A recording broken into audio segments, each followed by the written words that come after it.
PBAP and ICABAP share a mission to advance and professionalize ABA in the Philippines. While both uphold ethical, culturally sensitive practices, PBAP focuses on professionalization, collaboration, and excellence. Together, we strengthen the future of ABA through a shared vision and mutual support. I will be a model of ethical conduct and service, always adhering to the high standards of our profession. I will be a model of ethical conduct and service, always adhering to the high standards of our profession. And that I will perform my duties to the best of my ability for the growth and success of the Professional Behavior Analysts Association of the Philippines. And that I will perform my duties to the best of my ability for the growth and success of the Professional Behavior Analysts Association of the Philippines. So help me God. So help me God. Congratulations! Unang-una, nagpapasalamat din ako sa inyo na for the trust you have given me to lead PBAP. So I know it's very challenging. Hindi ko kayang mag-isa, kaya yung mga nandito, we work together para ma-achieve natin yung ating mga adhikain. Bubunuin ay kung ano ang plan natin for the next 5 years para meron tayong guide kung ano ang mga gagawin natin. How do you envision PBAP 5 years from now? Dinivision ko siya na 5 years from now, marami ng members.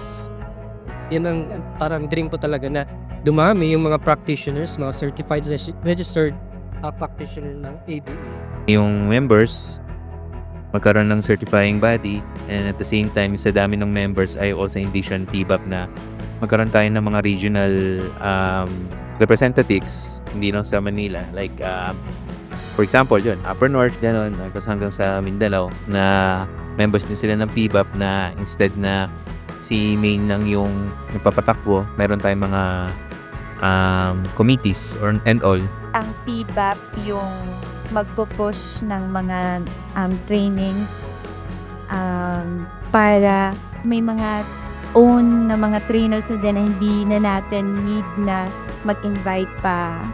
Of course, international collaboration is important, pero sana meron na din tayong own na mga yung professionals sa magtitrain sa mga bagong tubo na mag-embrace yung ABA.